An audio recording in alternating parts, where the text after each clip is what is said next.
the Parra Cave podcast, proudly brought to you by major sponsor Jack's Pale Ale, exclusively available at Parramatta Leagues Club, Shannon Cooney from Glenmore Park Realty, BTZD Clothing, and the official media partner of the Parra Cave podcast, the Parramatta Times.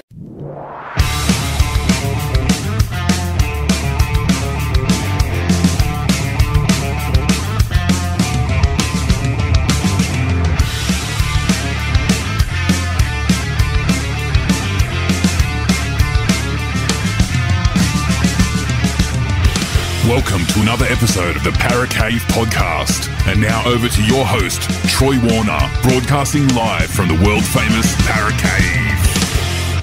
And yes, hello and welcome back to the Parra Cave podcast. Troy here, and this is the Gameday preview podcast. And this was done a couple of nights ago on the WESTSLIFE podcast. So thank you very much for having me on their show. I really appreciate it. Josh, Aaron and Rob, big Tigers fans. And look, Tigers fans, if you any Tigers fans listening, if you are obviously a Tigers fan of the West Tigers, then you will probably be following them anyway on social media and their podcasts as well. But if you're not, then give them a follow, and you'll get some very useful information throughout the season from a West Tigers fan's perspective. So they asked me to come on their show the other night, and we had a good old chat about the game, Easter Monday game, the traditional game at Commbank Stadium on Easter Monday between the Eels and the Tigers. And I hope you enjoy it. Now, I don't think in the podcast we gave predictions on scores and first try scorers and the like, which I usually do with the guests that I have on as a game day preview. But I'll tell you now, I've gone for a prediction score of 42 points to 14. I just think that the Eels will turn it on at home. I think they will want to prove that they can win games without Mitchell Moses during this period, and I just think they're going to have a really good scoring game. The return of Micah Sevo, he's my first try scorer, and my bold prediction is the fact that Micah will score 3 tries on his comeback against the Tigers. Pretty bold, I think. He's got a pretty good try scoring record at Commbank Stadium, something ridiculous like 40 odd tries or something in 50 or so games at Commbank Stadium. So it's a ridiculous record. Pretty much every game, every second game at least, he'll get a try at Commbank Stadium. So that's who I've gone for my first try scorer and bold prediction. But for the rest of the preview, have a listen to this, and I'll now hand it over to Josh. And as I said, once again, thank you very much for having me on the WESTSLIFE podcast. Right, let's get preview. Let's get to Monday's game. And oh my God, this is one of the best backgrounds I've ever seen from a guest. He might be a Parramatta fan, judging by I mean, blue and gold for me is my basketball team, so I wouldn't wonder for him of a different blue and gold. But Troy, coming from the Parra Cave, that's sensational, that wall you got behind you. Introduce yourself, Troy, and how are you this evening? Look, I'm going well, fellas. Thank you very much for having me on your show. Really appreciate it. Lifelong Parramatta fan for about 37, 38 years, and got a bit of a podcast going, my own podcast, nice. The Parra Cave podcast. So interview former players and fans about the game of rugby league. Awesome. Also tipping podcasts and breaking news podcasts. Round review podcast with community radio. Beautiful. I've even interviewed a few ex-Tigers players as well. So, oh yeah, which ones? Jimmy Jack, Paul Sirenen. Nice. They're probably the two biggest ones that I've interviewed from the Tigers. They were great chats. They've been on this show. Yeah, they're legends. Yeah, absolutely. That's awesome. I guess there's quite a few. Rob, can you think of any? As well, trying to think of West. Obviously, Hodjo is a big one. Paddy Richards, Joel Reddy. Any other Parra Tigers combos across careers? We've got a few right now. Ryan Madison, Kelma Tuolangi, Joe Offengali, Mitch Moses. Between Parra, Manly, and the Tigers. Probably, of course. Yeah. Yeah, one going the other direction for a change. Yeah. Troy, can I say unlucky, mate? Because your last premiership was 38 years ago, and you said you've been following him for 38 years. So that's correct. I'm guessing you haven't seen a premiership yet. That's correct. Did you like the match? Did you like the match that burned down the stadium? I was too young to do that, but I probably could have been playing with matches at that age. But no, that wasn't me. But that was actually my first real visual, vivid memory of watching Parramatta play was the grand final. So in '86. So we've come close a couple of times. We should have won it in 2001, 2009. We won't talk about that. 2022, well, I don't think any side was going to beat Penrith on that day, although we gave it to them for about 15 minutes, but that was about it. So, yeah, it'll happen, don't worry. Troy, is your man cave the one that I might have seen on the Fan? Haven't been on the Fan, but 2020... Was it another NRL show? I'm sure I've seen your man cave on TV.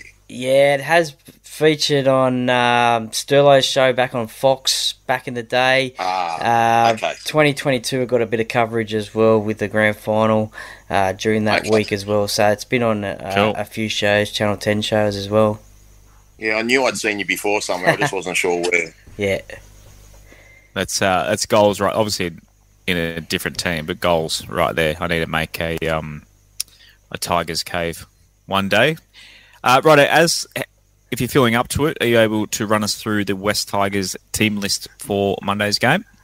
Sure can. So fullback is Jareem Buller, wingers are Charlie Staines and Junior Tupou, Solomona Fa'atape and Justin Olam in the centres, Lachlan Galvin and Aidan Caesar are the halves, Stefano Utalikamanu and David Clemmer are the props, with Api Coruscant the captain at hooker, Isaiah Papali'i and John Bateman in the second row, with Fanua Pole at lock, Jaden Sullivan, Alex Seyfarth, Asu Kapoa and Samuela Fainu make up the bench, with Justin Matamua 18th man, Latu Fainu, Alex Lobb, Brent Naden and Talon De Silva in the reserves. Obviously the big one there, Rob, I think it's only changed this week, Kepaoa in for the concussed Twally. A bit of an odd, that was a surprise to see that come Tuesday afternoon. Yeah, look, we're very short of middles in our squad. There's obviously a big case for Matamua to be there, but to replace a middle with someone who's basically played an edge is a little bit risky. So you would think that Samuela Fainu will probably get a little bit more time in the middle. Just for anyone that is wondering why Sione Fainu isn't there, he's injured. Also, Jakey Simpkin, just in case you're thinking of a backup hooker, he's injured. So I don't know if there's going to be any late changes, but yeah, I mean, let's just hope Asu Kapoa can do what Alex Seyfarth did last week and go from an ordinary performance in trials to a great performance like last weekend. As if you were Benji Marshall, who would you have replaced Twally with? I probably would have gone the Matamua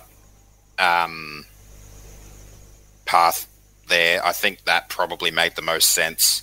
I'm just really worried about Asu Kepaoa and the sort of role he plays. I feel like, given the loss of Twal, Matamua probably would have been the better choice to fill in for him there. Yeah, it's odd because obviously Jaden Sullivan, I was going to say maybe he doesn't use him, but that would mean that he has to use Jaden Sullivan at some point. It's a weird one. Not having... We effectively played with 15 men last week, guys. Twally only played 18 minutes, and we didn't. No offense to Sullivan, you could tell Benji just wanted to make sure that game was absolutely in the bag before he put Sullivan out there. So we played with 15 men. I mean, the great thing is we've got basically a 9-day break to the game, so the boys would well and truly have been rested up. But I just think it's a really big ask to go with 15 men to play every week. But that said, I would believe Benji Marshall's got enough faith in Kapoa to give him a lot more time, than what, obviously Twally was, wasn't allowed for to only have 18 minutes. So I'm sure Kapoa will bigger minutes. But yeah, with Sullivan, unless there's an injury, I don't see him coming on till the last 10 or 15 minutes again, like he did last Saturday night. We're not going to be able to play with 15 players this week, though, because of the fact that after this game, we have a 5-day turnaround to playing the Dolphins. So you can't play 15 players and then expect them all to back up after such big minutes, especially the forwards, after such a short time. And it's going to be pretty warm on Monday too. So, it's going to be some sore legs to recover. Troy, as a neutral, did you see our game against the Sharkies on Saturday night? I did. It was very impressive. Obviously, the Sharks got off to a good start scoring the first try, but then you guys just blew it away. So, yeah, very impressed with the way you guys played. Whether that could have been the Leichhardt factor on a Saturday night, who knows? But, very impressive.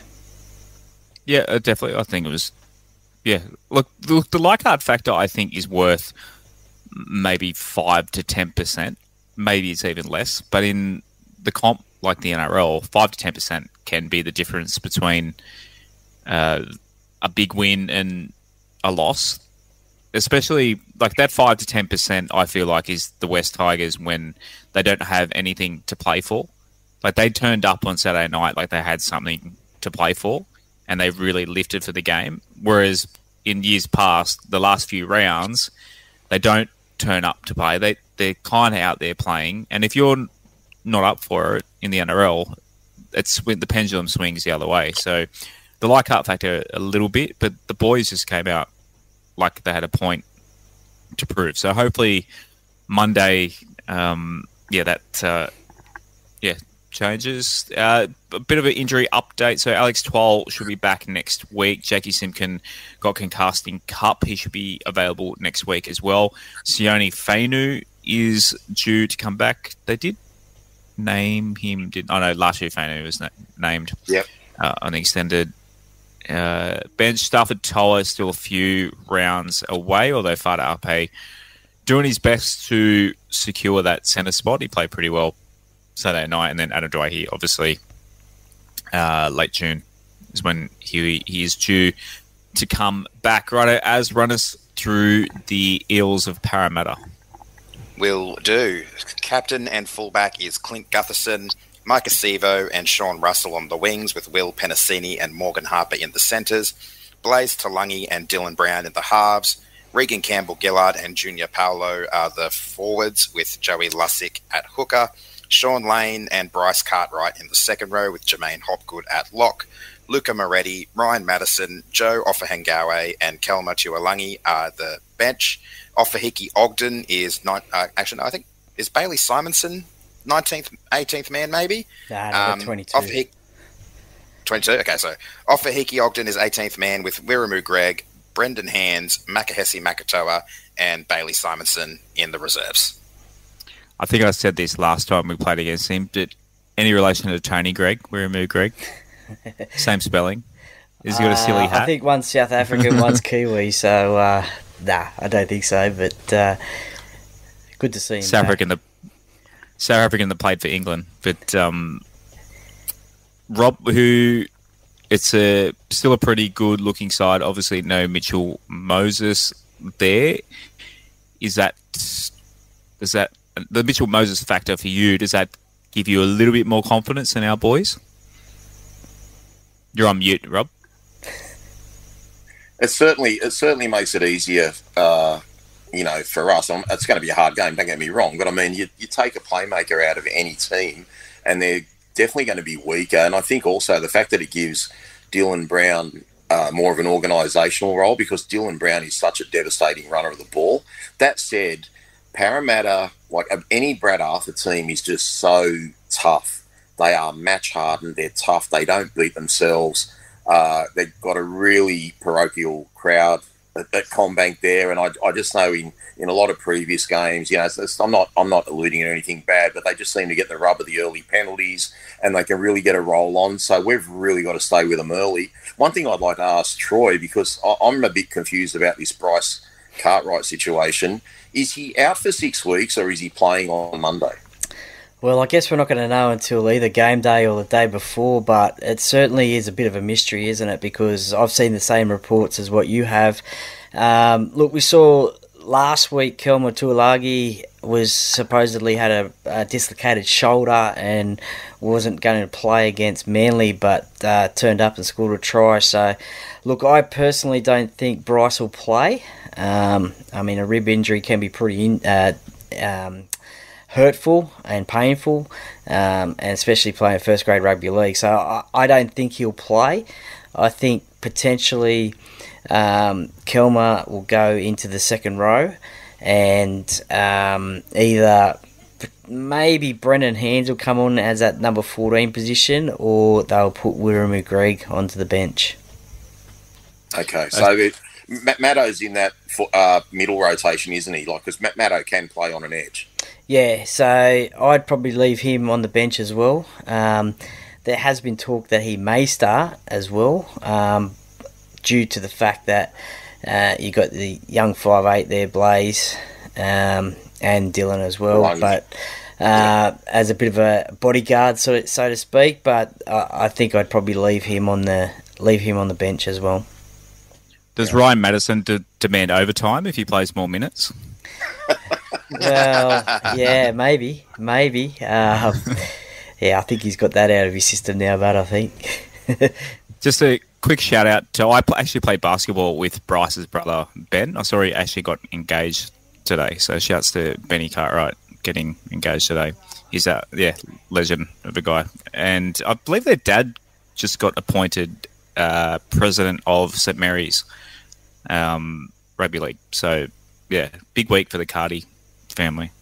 And that's obviously going to be a big Cardi party somewhere, sometime. Yeah, I saw that on Facebook earlier. He actually used that terminology, the Cardi party incoming. So, yeah, congrats, Benny. He's probably not listening. He's not a Tigers fan. But it's pretty funny as looking at that bench, literally 3 out of 4. We're talking about ex-Tigers. I'm trying to think, how will we sneak? Is Zach Sandy still in your system? Could you sneak him onto New South the Wales bench? Cup centre, New South Wales Cup centre. Yeah, I loved him. How is he doing? I miss him. He was a bit of a cult figure for us, especially after we beat the Dragons. The debut in that game, his debut. Yeah, look, he was a legend for a whole week. Yeah, certainly was. I remember watching that game. And look, he's going okay. At the start of last year, he was pretty good in our trial games, and we thought he may have got a start into first grade, but just hasn't cracked it at the moment into first grade at Parramatta. So it may happen later on, depending on injuries and suspensions, I guess, if they happen. But very tough to get in Will Penasini's spot. If there's a player that, especially on this show, that we've mentioned the most, that we miss, that we've let go, well, obviously there's one obvious one for me, but across the three of us, a player that we tend to miss here, Joff McGowie. We're big fans of Joffa on this show. How's he been for you guys so far this year? So far this year, he's been impressive. He's been starting the games with Junior Paolo coming off the bench. So he's been starting. So he's been pretty impressive, solid. We didn't really see the best of him, I don't think, when he transferred last year. I think suffering from injury. So, but definitely this year he's started pretty well. And as I said, started the game instead of coming off the bench. So I think that'll probably still happen this weekend as well. I think Junior will come off the bench again. I mean, I don't know why you would change a winning formula, but some people say that Junior will start, but I think Joe will. As Kelma Tuilagi, we're all pretty, when he signed for Manly in the 2020, trying to do the maths here, 2022 season, so he signed for Manly for 2023, if I got that right, I think. We're all pretty devo about that, but yeah, is the Kelma Tuilagi, do we miss him as much as Joffa, do you reckon? No, I don't think we do.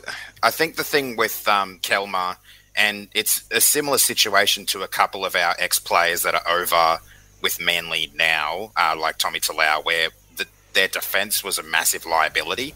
And I think Kelma proved while he was at Manly last year that his defence was still a liability, but I've noticed the one thing that Brad Arthur's been really good at is working on those players who haven't been good defensively at other clubs and turning them into better defensive players. Would you agree with that, Troy?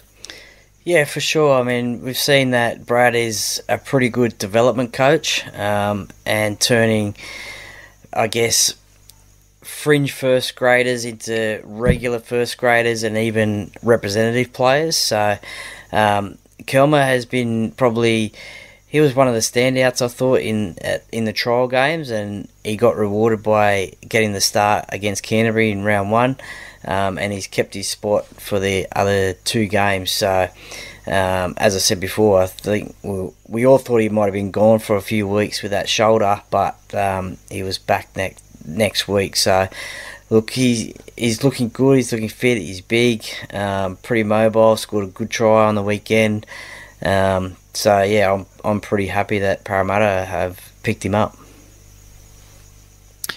Rob, is there anyone that we haven't... I know you dropped out for a little bit there, but is there someone in the Eels side that you think is going to give us a bit of trouble? I'm not sure who you guys have mentioned, but definitely the way Junior Bowler was offloading the ball last weekend, he was an absolute machine. And that's the thing I find with Parramatta, and this is going back the last 2 or 3 years, when Parramatta just promote the ball like hit and offload, they can beat anyone. But I just find a lot of Brad Arthur teams, when they get to the semi-finals, they seem to tighten up and they don't play their natural game. If the Eels play their natural game and produce offloads like they can, we're in for a world of hurt. So definitely Paolo. Look, obviously Dylan Brown will still be a threat. I think a great matchup is going to be Talagi, the new kid that played centre last week for them, that's 5'8", up against his former Westfield's teammate in Lockie Galvin. So that'll be a great matchup. Obviously I'm going to back the Galvinator. He's just the best young kid I've seen in a bloody long time, guys. He might not be the fastest bloke in the world, but he is our future. He literally is our future. I'm so excited about this guy.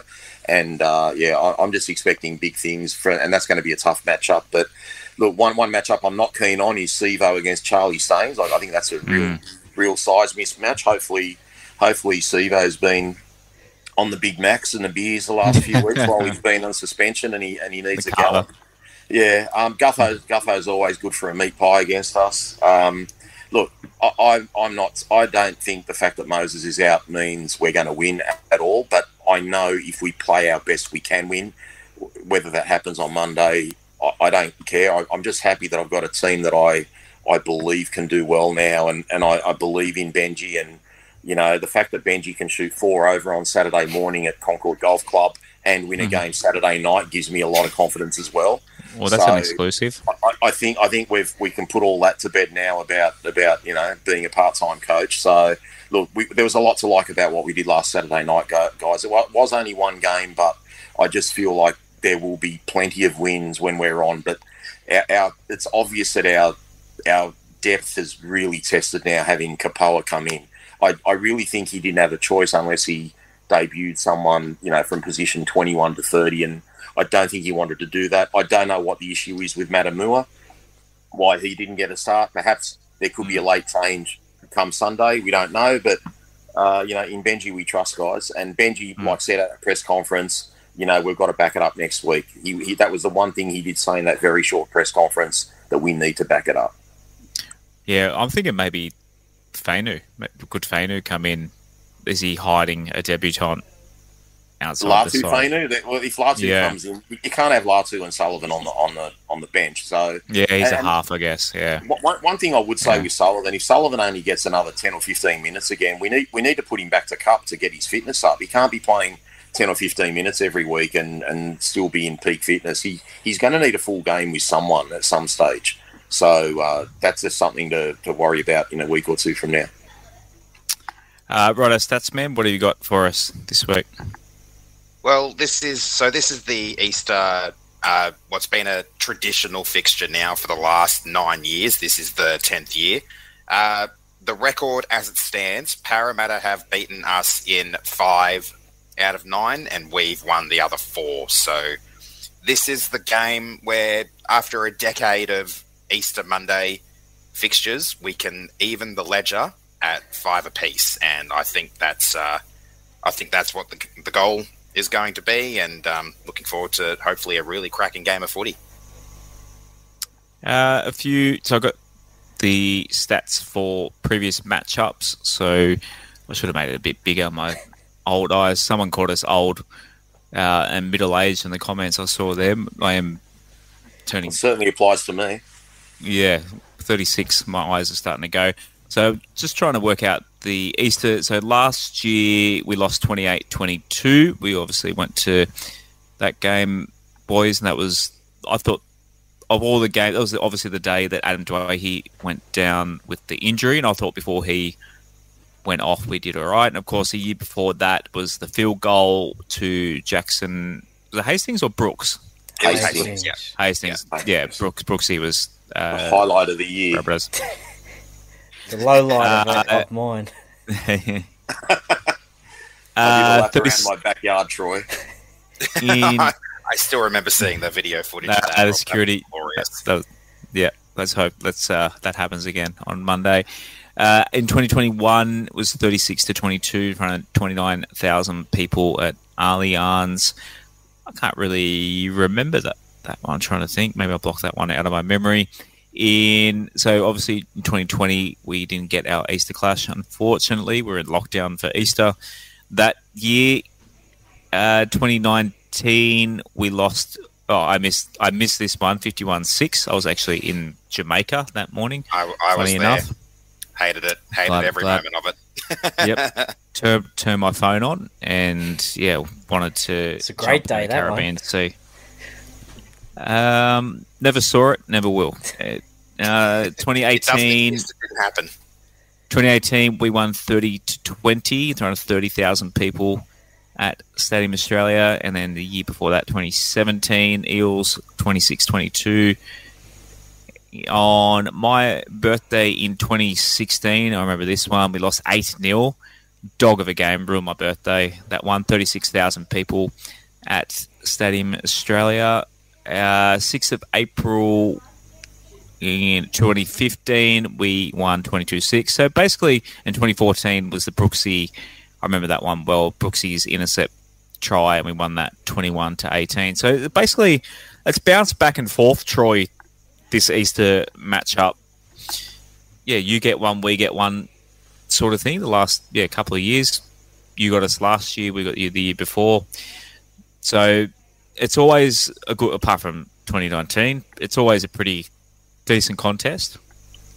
Yeah, for sure. I mean, this is always, I guess you could call it a danger game for Parramatta. I mean, most recently, I guess you could call them the favourites going into this game every year, but it's certainly a danger game, and probably a good thing for us is the fact that you guys won last week, so you guys need to back it up and get that win. But as you said, very close contest. There was a 31-30 there, 21-18 as you said, and one of the memories I remember from one of these games was the Pat Richards try in the corner to seal the game off I think it was James Tedesco chip kick into the corner. Yeah, ugly little chip. Yeah, it wasn't the best, but ended up with the result. But just want to get your guys' thoughts about this. And what about if this game was played at Accor every year, and to get those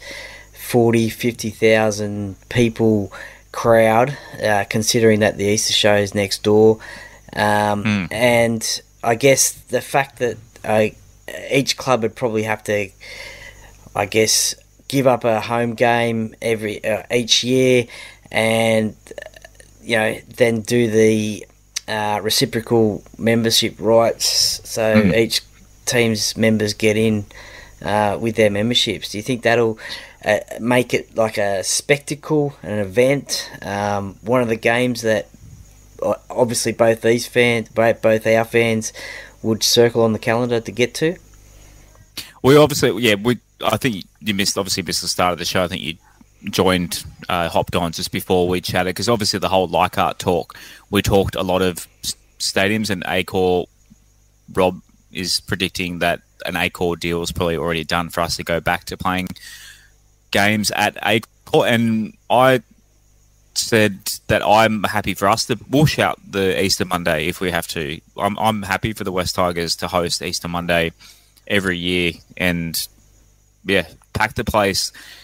Yeah, it's literally every time we play at Allianz Stadium, it's 30,000 plus pretty much. So I'm happy. What's the capacity of Parra? About 30? Yeah, 30,000, and I think on Monday, I think if it's not close to that, then there's something wrong, because, I mean, you guys had a win on the weekend.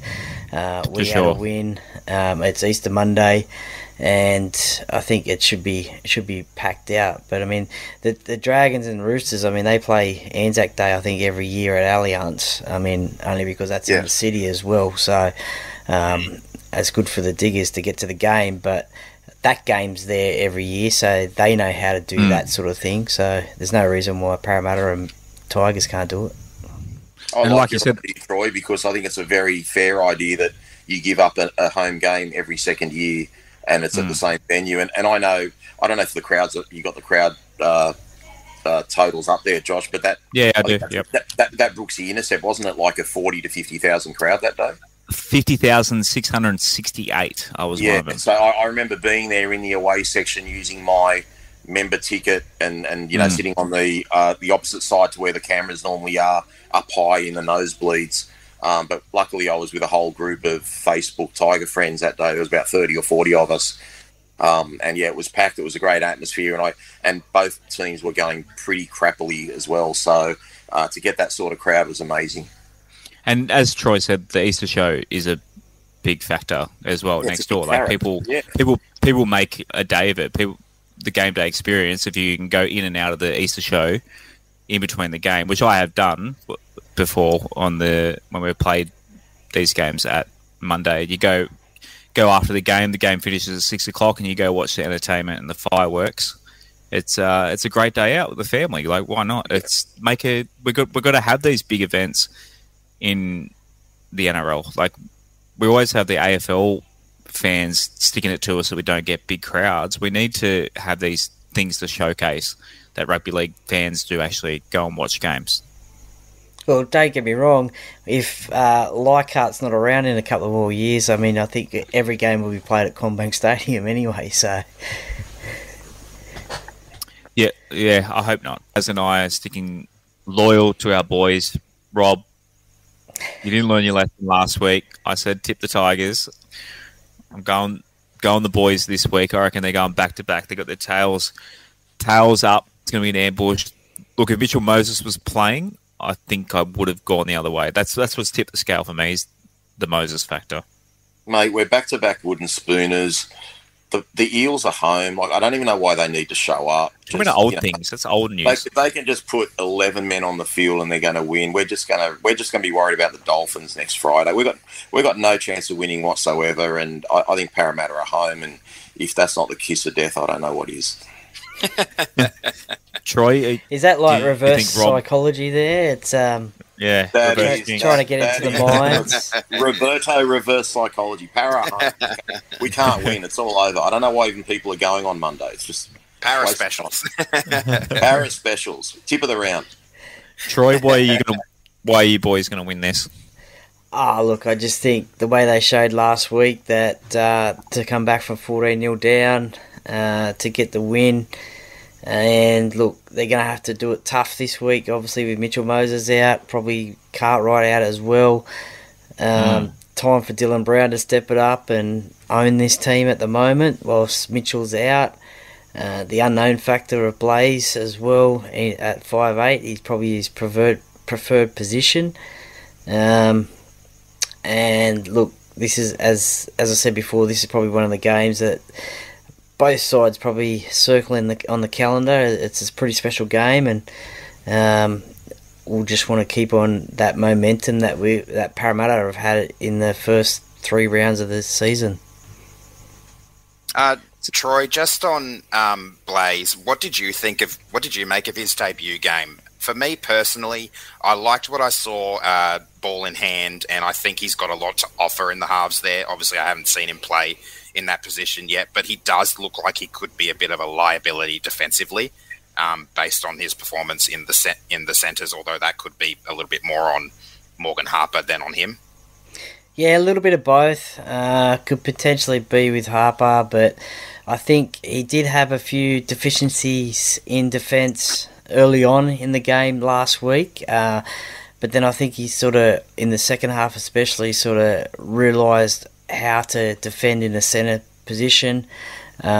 He pulled off a great tackle on someone who I think made a break and just got past him, and then he managed to take them down. So he'll be better for that run there. And yeah, 5/8 is his preferred position. So last week he was playing out of position. So yeah, he'll go better for it this week. Troy, given that Moses is out and you guys generally play Moses on the right, Dylan Brown on the left, will Dylan Brown still be on the left, do you think, or will Blaize take that spot and Dylan move to the right, or will Dylan play both sides and just they'll both play both sides of the ruck? Oh, look, personally, I think Dylan will still stay on the left. He's still got Sean Lane there, and we know that combination from 2022 worked well. Didn't go so well last year, but is slowly getting there as well. So I think he'll stay on the left-hand side and Blaize will go on the right. Just looking for just how much Appy Coruscant. I mentioned, I can't remember, it was last episode or the episode before when we were talking about Cronulla. It was a Cronulla Sharks preview, talking about how the one time I missed Robbie Farah's hat-trick, and I always backed Robbie Farah to score a try. So I'm just looking for the market for any time try scorer I'm going to get on. While you're looking for that, I'll just point out $4.33. $4.33 for Appy to score a try. I'm going to put a little bit of money, gamble responsibly. I mean, that's not too bad when he's already got a try for the year. But the other thing we've got to remember, he should have scored last week. He should have scored last week. I high-fived Rob thinking I won a couple $100. You did, I remember. Yeah, he broke that tackle and passed it off to Olam instead of going himself. But when he dropped it, he dropped it over. Dropped it over the line. Oh, that's right. That one too. Yeah, okay. Yeah. I was just going to say the other thing we've got to remember about Parra is when they're on the field, you've got a whole other team of referees that you've got to remember. Captain Gutho over there spends more time with his arms out appealing to the umpire than he does actually playing the game more often than not. So that's an issue. But does it work? Often it does. Well, bloody oath. Can't blame him, can you? He's got to do it twice as much this weekend with Mitchell not there either. So true. Yeah, Mitchell takes half the burden for him when they play together. Right, on to lower grades. I think he'll be reviewing a loss from Monday afternoon, I should say. Big thank you for joining us from the cave tonight, mate. Really, really appreciate it. Thank you very much for having me. Really appreciate it. And I've been thinking throughout the show of another Parramatta Tigers player, and one that I've had on the podcast, Johnny Simon. Yeah. Oh, don't forget Jordan Rankin as well, who just retired. Yeah, someone mentioned Jason Moody before as well. Yeah, they're all coming out now. I'll throw one at you, Rob. Ian Heron. Yeah, absolutely. That was it. Yeah, he was a great goal kicker too, wasn't he? Yeah, I remember a big goal kicker. I remember watching him. So Parra Stadium. So my dad actually worked at Parramatta Leagues Club when the Tigers were the Sydney Tigers. So I used to go to the Sydney Tigers games quite a lot, and I remember watching Ian Heron. I remember watching us against the South Queensland Crushers, and we beat them that day. Michael Gillette playing, big friend of the show, Shane Walker in that one. So two extinct teams. It's funny, of all the Parramatta West Tigers games you mentioned, I think the 2009 one was which we lost, unfortunately, goes down as one of the greatest games I've ever seen. And I felt like that night, whoever won that night was going to go on to the grand final. Unfortunately for us, Parra won, and they got to the grand final. The chip and chase. But Oh, there was everything in that. There was the Benji flick pass to Ashford, which is the greatest pass I've ever seen. There was the Luke. Is that better than 2005? That was 2009. Yeah, but is that better? Is that a better flick pass than 2005? 100%. I think so. Yeah. 100%. I don't think that could be replicated. I think it's the greatest pass I've ever seen. The fact that he's shaped to Chris Lawrence coming inside and dummied, and then basically, like the flick pass in 2005, let's be honest, he didn't need to throw that one. Well, he didn't really need to throw the one in 2009 either, but it was... on the replay, Josh, he did, though. Like, if you actually watch it in slow motion, like, if he doesn't shape one way, he freezes Eric Groth Jr., Like, it just worked out to be perfectly, and we'd had some injuries during the game. I think we lost Bo Ryan, and obviously that was the last game Taniela the Tank Tuiaki ever played. But we had Blake Ashford on the left wing, and it was just. I think it's just one of the greatest passes I've ever seen. But there were just so many big moments in that game. The Luke Burt 8-point try. We lost 2 wingers. I still remember Bryce Gibbs running down Jared Hayne midway through the second half. That was just crazy, and obviously the Hayne plane was too good. That's probably the greatest period of football by an individual ever. So, but that game forever haunts me. Like, it was just it was a packed stadium as well that night. Tuiaki's last game, wasn't it? Yeah, it was Tuiaki's last game. Yeah. He got Ben Smith and Joel Reddied that night. Yeah, and speaking of which, Josh Ratbag mentioned Jarrett McCracken too. It's his birthday today too, I believe. So, it is. Yeah, Eel into Tiger as well. So it's another one, yeah. Yeah. He was a Bulldog as well, I think. He was a Bulldog first, yeah, I believe, because on the 12th man, there's a 12th man bit where he gets interviewed, I believe, as a Bulldog, and he says he changed his name from Phil. It was Phil McCracken. Phil McCracken.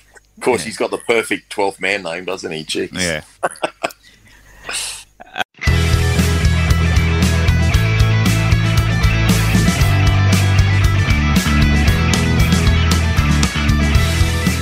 Thank you for listening to another episode of the Parra Cave Podcast. See you next time.